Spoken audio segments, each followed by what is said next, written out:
To be slaughtered that way was beyond shocking. It was stunning. It was just indescribable, really, what happened there. The family just wants closure on this after 41 years. You can't commit acts like this and get away with it. Can't happen.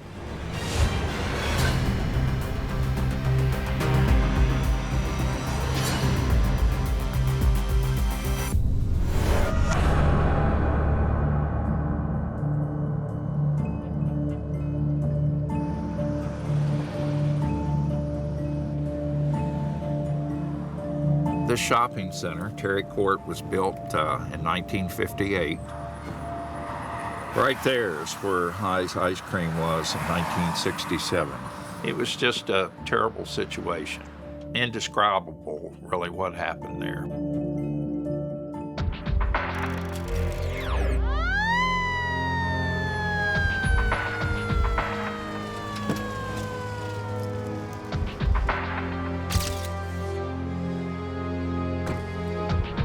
When Staunton, Virginia investigator Davy Bocock arrives on the scene, he has no way of knowing the true severity of the situation.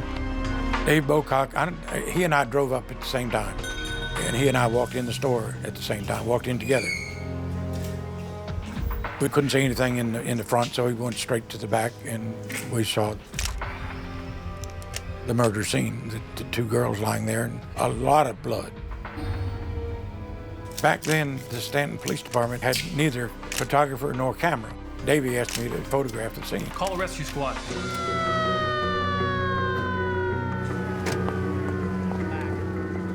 I took my first aid kit from the car, and I saw Officer Davy Bocock. Kenny, get in here.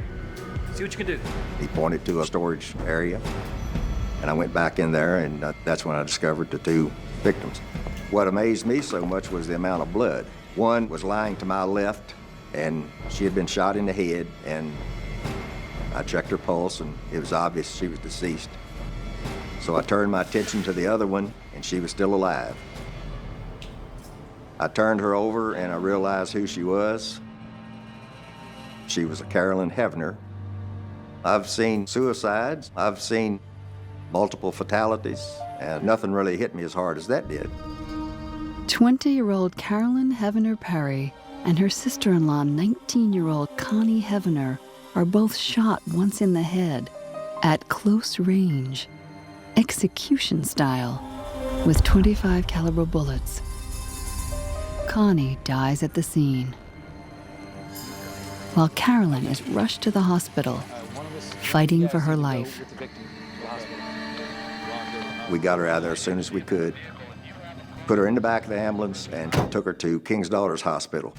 I was trying to get her to talk, and she just wasn't responsive. As I recall, we kept oxygen on her and kept the wound, kept it compressed, but wasn't a whole lot we could do. She had passed away. This was shocking. It caught the community off guard. It stunned the city of Staunton and the residents of Staunton. I had a cousin, she was terrified. It really had an effect on her. To be slaughtered that way was beyond shocking. It was stunning. For the next 4 decades, this small town's most notorious crime will remain unsolved. That's when Lowell Sheets decides to get involved. Well, Staunton definitely was a southern town, had southern traditions. Very rarely did you have a murder. I'm kind of an activist. I like to be involved. Connie and I knew each other through high school. We were in the same class together. Lowell Sheets isn't the only one still troubled by the double murders. His distant relatives, Connie Hefner's mom Laverne and twin brother Carol, pray one day the girl's killer will be brought to justice. Well, she was special to me. I lived for that girl. As fraternal twins, Carol and Connie share a unique bond.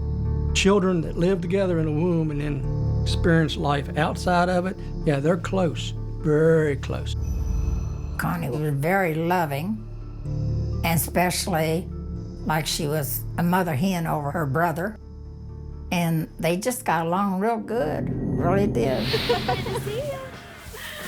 How's it going? Going well? Good. Yeah. Did you guys catch the game? We did. Yeah. That was amazing. Oh my Saw God. you throw the winning touchdown.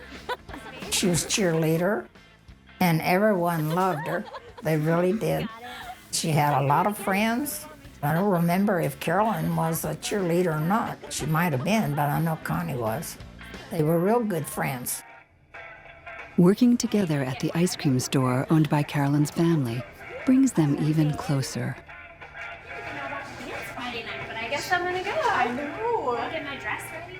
In 1965, the girls become sisters-in-law when Connie marries Carolyn's brother after graduation. They was almost like acting like a sisters. Connie enjoyed Carolyn. She enjoyed everything that was more or less happening in life. She was happy. But that happiness is taken away far too soon, and for reasons Carol fears he may never know. I was blinded. I thought everybody in this world must have had to have something to do with her death. It's like a nightmare that won't end. And it won't end until they find answers. A promise local authorities made with the family 35 years earlier, but haven't been able to fulfill. We know Davy Bocock was one of the prime investigators in important cases. He was probably the best investigator Staunton had at the time.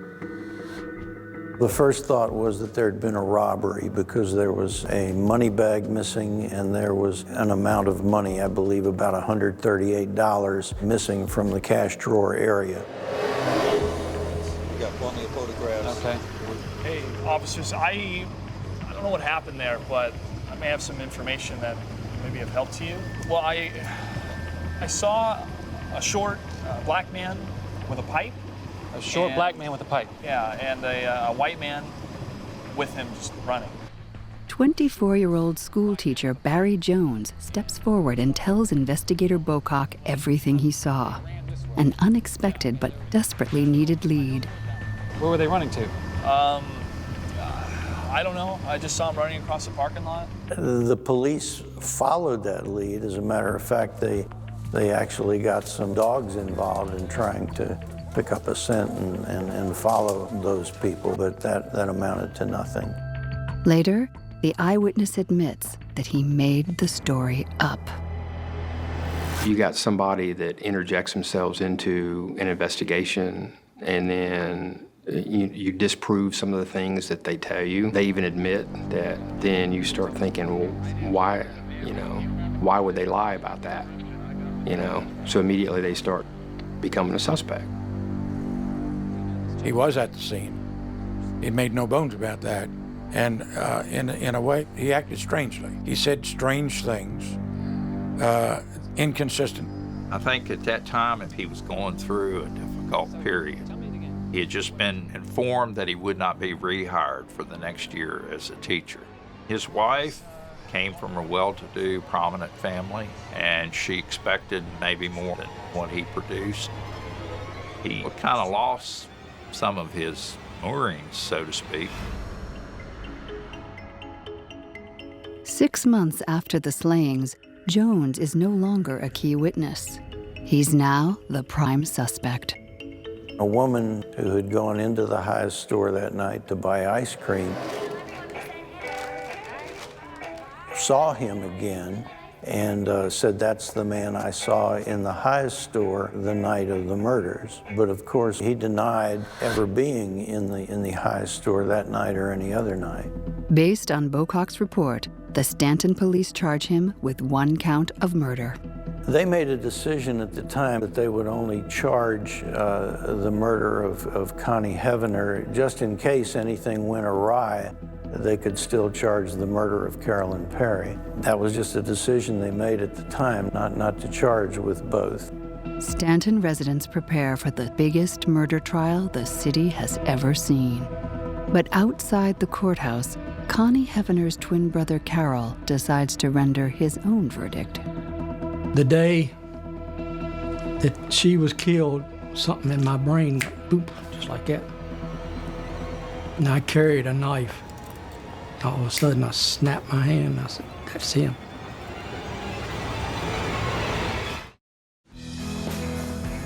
Six months after his sister's death, Carol Smootz watches the main suspect in her murder, Barry Jones, walk the streets of Staunton, Virginia, free on bail. I saw him coming out of the liquor store. And I rushed up there to him.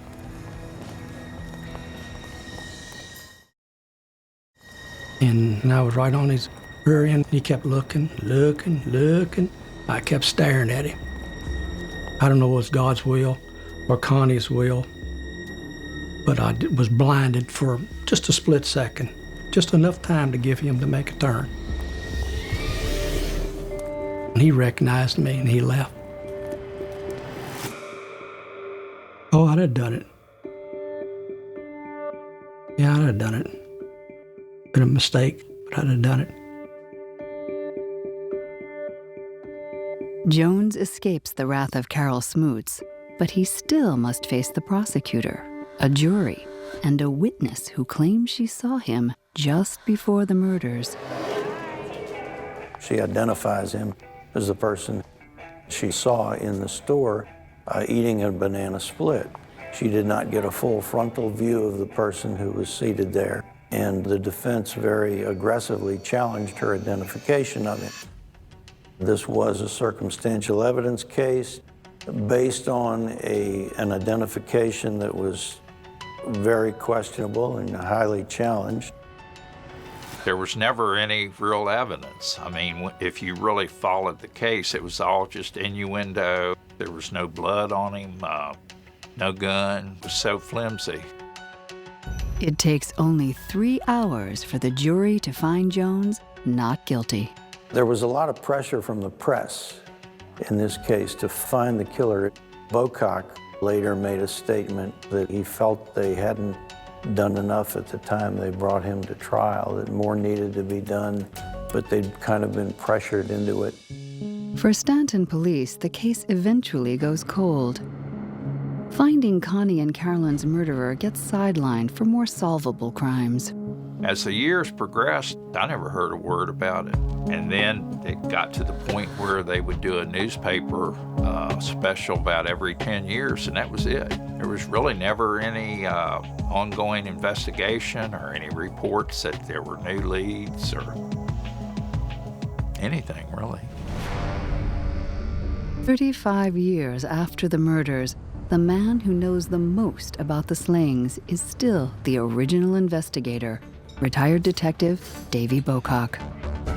So we had a talk, and there again, everything was still the high school teacher. There's been hundreds of leads, hundreds of theories. I've chased them all. He's the guy. He said if you could find yourself or somebody could go drinking with him, he'd admit to that crime. And I said, were there ever any other creditable suspects? He kind of looked away from me to the side a little bit. And he said, no. That was it. The meeting encourages Lowell to dig deeper. And he finds that Davy Bocock's early investigation raises more questions than answers. I'd read the newspaper articles and all the hoopla they had put out about all these interviews they had conducted, but yet we find out none of the family members were ever interviewed. In pursuing his main suspect, Bocock overlooks several others. I didn't think he was nefarious, but then as some of these other facts came to play, I said, now wait a minute, what's going on here? When Joyce Bradshaw learns that Lowell is looking into the ice cream store murders, she decides after 40 years of painful silence, it's time for her to talk. In 1967, Joyce works with a 19-year-old named Diane Crawford at an institution for the mentally ill. Diane also works part-time at the ice cream store. Miss Williams today. She's such a bore. So boring. A bore. I can't even take her. If she doesn't stop talking, I don't know what I'm gonna do. But Johnny was absolutely. I was astounded. She says, we went to Kenny Burger to have a hamburger. We were sitting in the car eating a hamburger, and she had something she wanted to show me. Open up the glove compartment.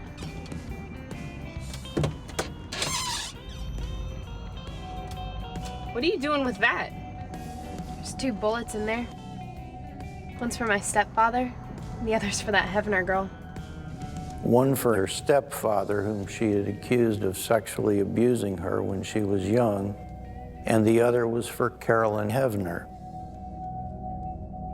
I just had the feeling, she was just mouthing off, I reckon, is what I was thinking. So I did not say anything to anybody about what she told me, because I just didn't think it was anything to it.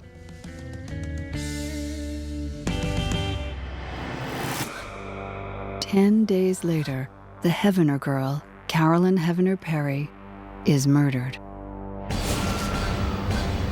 I said, well, good gracious, why didn't you tell the police this? I'm sure it would have made a big difference. And she said, well, I did. I went to David Bocock, who was in charge of the investigation, and I told him my story. Hello? Hi. So I met with Diane, and I saw a gun in her glove box. And she told me that there were 2 bullets in that gun, one for her stepdad, and the other was for that Heavener girl. Listen, thank you for that, okay? Okay. Thank you. Listen, don't tell anybody about this conversation, okay? Okay. I'll get back to you. Thank you. You're welcome. He told me that he would get back to me. And he did get back to me in a short period of time.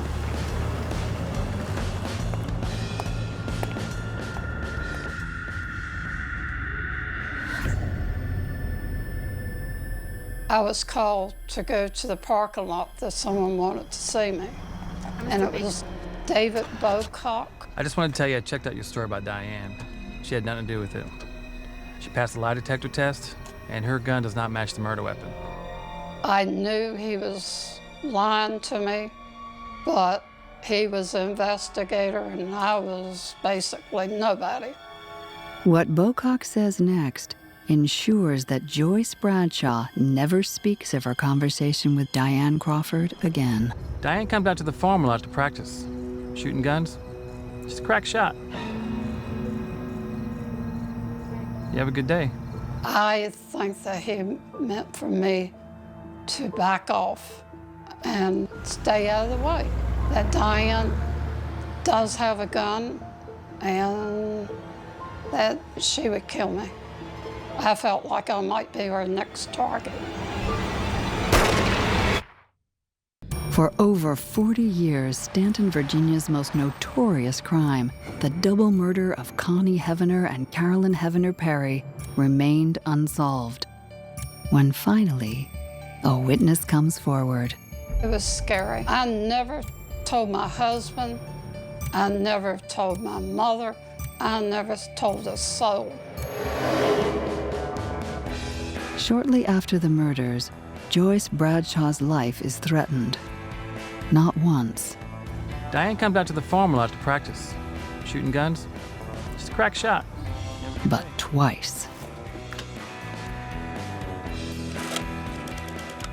About a week after the murder, which was April 11, 1967, she had received a call from Diane Crawford asking her to meet her at a place west of Staunton.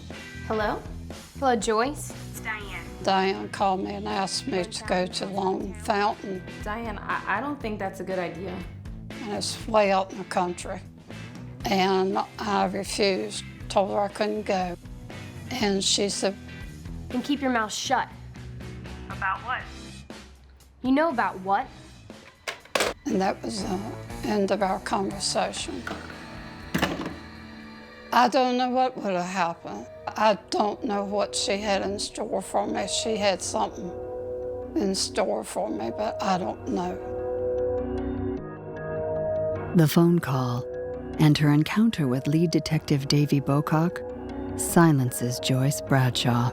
I think that David Bocock knew that if I went talking, that Diane may kill me. There was no one else for me to go to.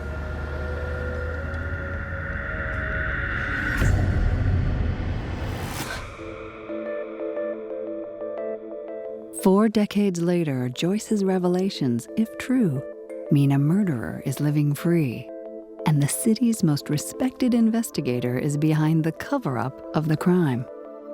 I'll have to admit, I was naive to the point that I thought the police were honest people. They tried their best. But you know, 85% of all murders are committed by someone that knows the victim. And I always kept going back to that in my own mind. To get to the truth, Lowell Sheets turns his attention to finding the mysterious Diane Crawford. He learns she attended the same high school as Carolyn Heavener Perry, likely the first victim shot at the ice cream store. Yeah? Gonna cheer me on while I cheer them on? Carolyn is a popular student. Diane is overweight and an outcast. My mom, if you've seen pictures in high school, she did have a masculine look. She was very broad-shouldered, footballish even. She was heavy. She wasn't shaped like most girls. She knew early on that she was having feelings that weren't what she called weren't the norm. Do you guys see her? See what she's wearing? She's wearing baggy pants. I can't imagine in the 60s what it was like for her. Diane's struggle with her sexuality isn't her only problem. Her home life is a living hell. Diane hates her stepfather, and with good reason. There was no secret they did not get along, and that she said that he had molested her. I didn't know about the alleged abuse until I was well in my 20s. She grew up being sexually abused, physically abused by her stepfather. She had to grow up under that, with that, and carry that for the rest of her life. Lowell looks into Diane's connection with Staunton detective Davy Bocock. In the early days, he was recognized as maybe top-notch. He had been trained supposedly in the FBI academy. He was highly regarded. He had a reputation as a competent, upstanding police officer. Why would Bocock have had such a close relationship with Diane Crawford, a high school girl half his age? How are you? Good. You? Doing good. I want you to come out to the farm this weekend. Yeah? What day? Saturday. Around 2? About 2 o'clock. Sounds real good. Okay. Okay.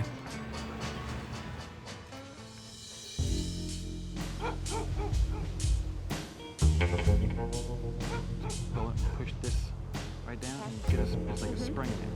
Bocock was a womanizer. Throughout his career, he would fraternize with younger women.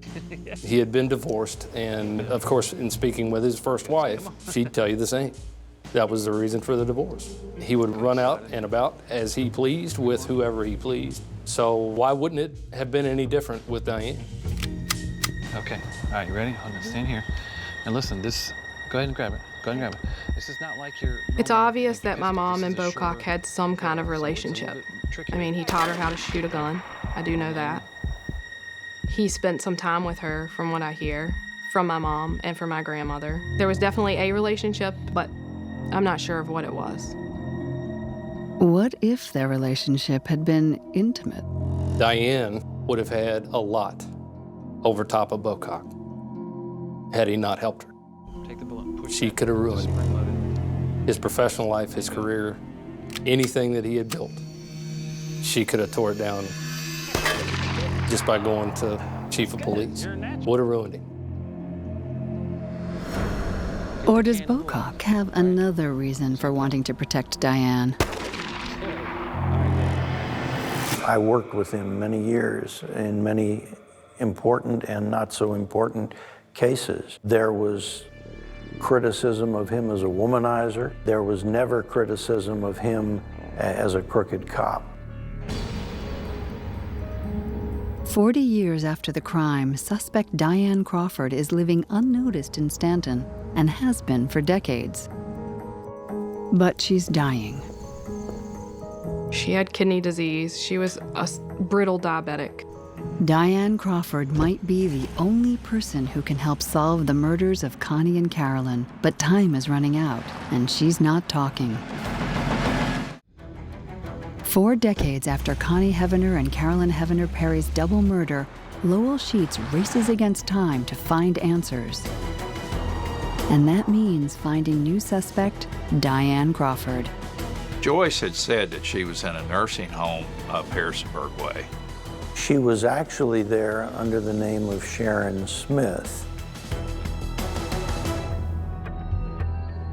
Within months of the brutal slaying of Connie and Carolyn at the ice cream store, 19-year-old Diane Crawford quietly moves out of town. Diane Crawford, she had moved to North Carolina shortly after the murders and married a guy by the name of Smith. And matter of fact, she'd had 2 children by that man. I didn't know that my mom was gay until I was 13. She told me how hard it was for her and that she wanted to do what was expected of her, which is the reason that she got married and she had kids, because it's what society says is right. We later on find out Diane Crawford had divorced him and had moved back to Staunton from there and had been living in Staunton for about the last 20 years. She'd been living with a woman. Diane Crawford, now known as Sharon Smith, is dying of heart and kidney failure in a nursing home 30 miles from Staunton. I just walked right into the place. No one said anything.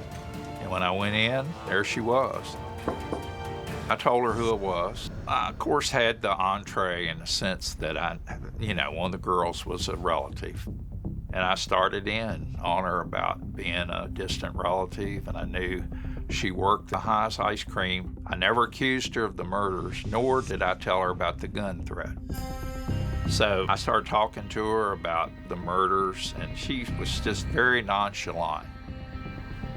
I don't know nothing about that. It was like, well, I didn't know them, those girls. She didn't even know their names.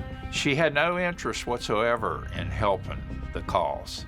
That's when Lowell shows Diane Connie Heavener's wedding picture. Diane admits she recognizes the bride's mother. Where'd you get this? I said, oh, Miss Smootz gave them to me. And boy, before she could really think, she said, Thought her mother got remarried. I said, remarried? You didn't even know the girls' names and you know her mother remarried? Her lips started quivering and her face kind of turned a pallid look about her. And I thought for a second to myself, I said, she's probably gonna have a cardiac arrest here. And then what am I gonna do? I put my hand on her hand, kind of felt a little bit sorry for her because she told me she would die there in that bed. And I said, well, Diane, I hope I haven't upset you. I mean, I never did accuse her, didn't even intimate, but I did ask her questions. And she was really defiant. She was contentious. Lowell keeps silent, waiting for answers. Let me tell you something, all right? You said I wasn't questioned or interviewed? Well, we all were. Okay? I took a polygraph. And I said, well, what happened? Put her hands up over her head. She said, I'm still here, ain't I? I am still here. Before leaving Diane's bedside, Lowell pulls out a gruesome picture of the crime scene to show Diane.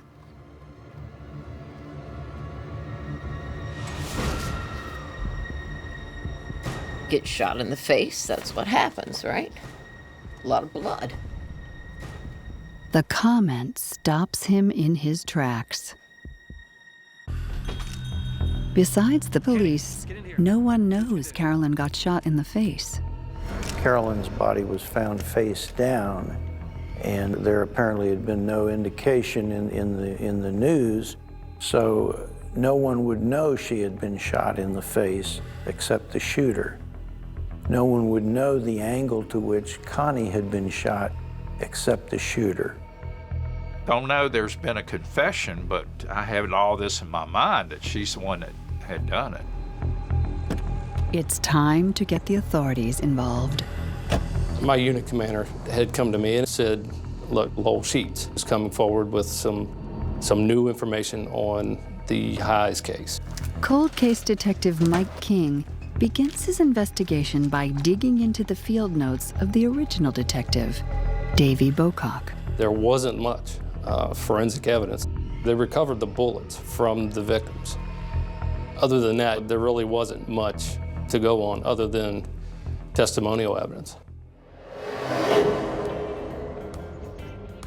King also checks Joyce Bradshaw's story about Diane Crawford's handgun and her murder threat. Yeah, that's for that Hefner girl. He studies Davy Bocock's original handwritten notes. They confirm Joyce's story. Davy Bocock had written down exactly everything that Joyce Bradshaw had just told Lowell Sheets. Her version didn't change over 42 years. To me, that's credible. In the case file, Detective King discovers a search warrant for Diane Crawford's car.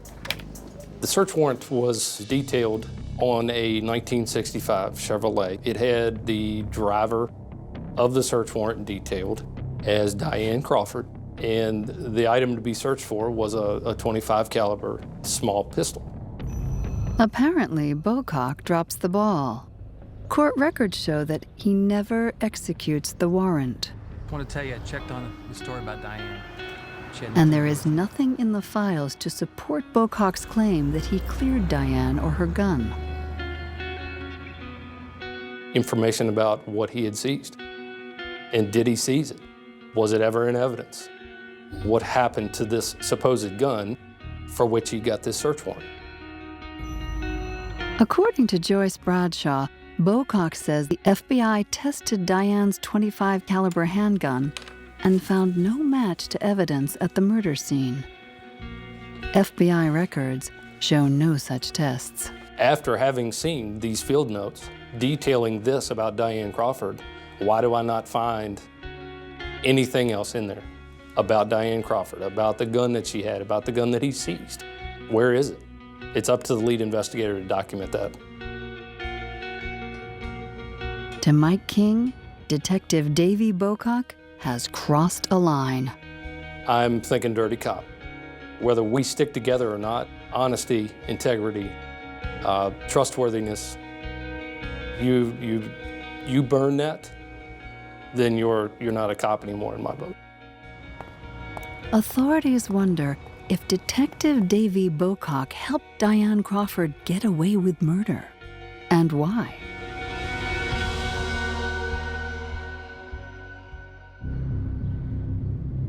That's when the police started visiting her. Hi, Diane. The idea was, let's send some people back there where they can corroborate each other or with a wire and see if we can get her to restate the confession. Questions about what happened in She knows why I'm there.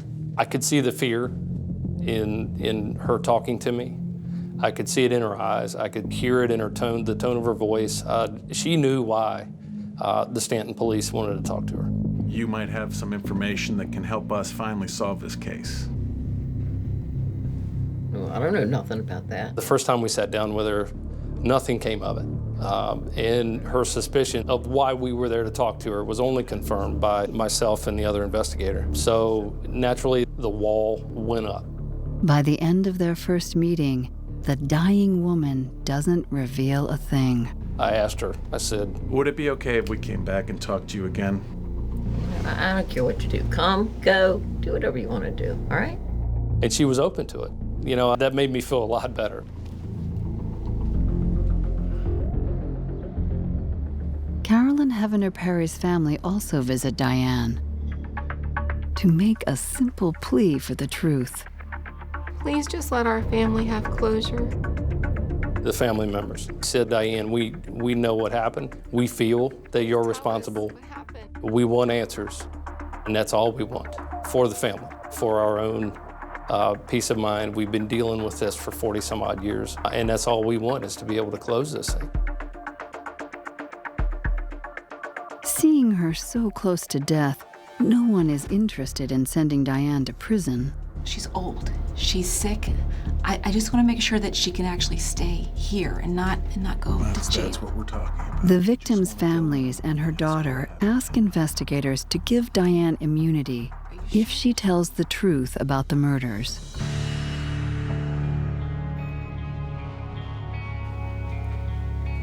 They reach an agreement with the detectives and prosecutor.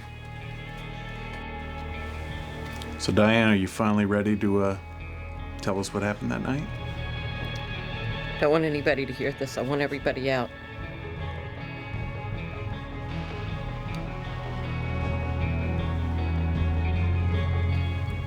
I was there when they questioned her, and I do know that she had knowledge of some things that probably people didn't have knowledge to.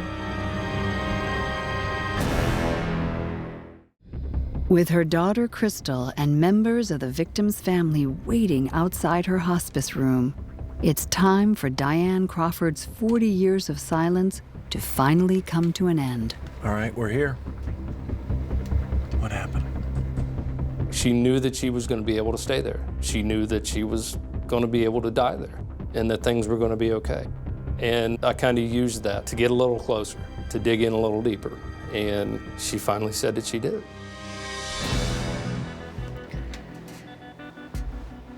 You always picked on me, you know. Made fun of who I was, the way I dressed, the way I looked. They didn't have any idea what was going on at home with me or anything about me.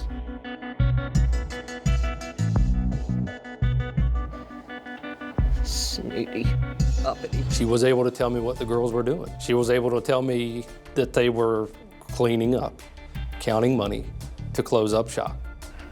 We all worked in the ice cream parlor together, and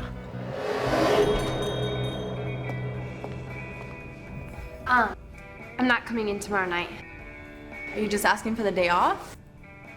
I'm not asking, I'm telling you. I don't understand.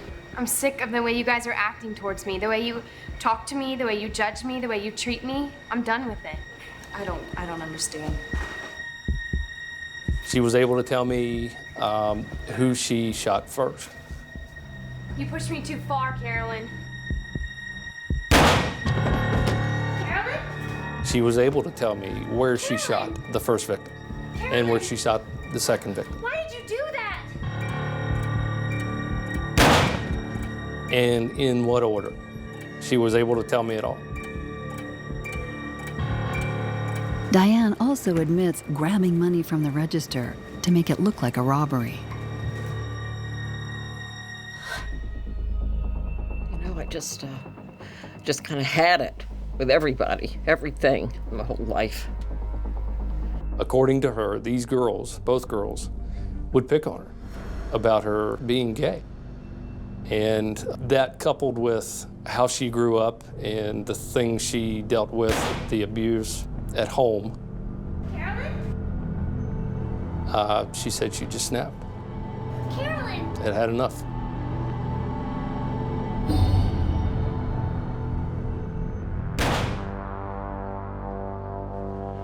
Diane, you're under arrest for the murder of Connie Heavener and Carolyn Heavener Perry. You have the right to remain silent. For the victims' families, no explanation could ever be adequate.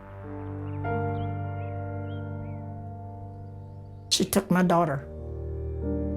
That's all I can say. She took my daughter. And that's what she robbed me of.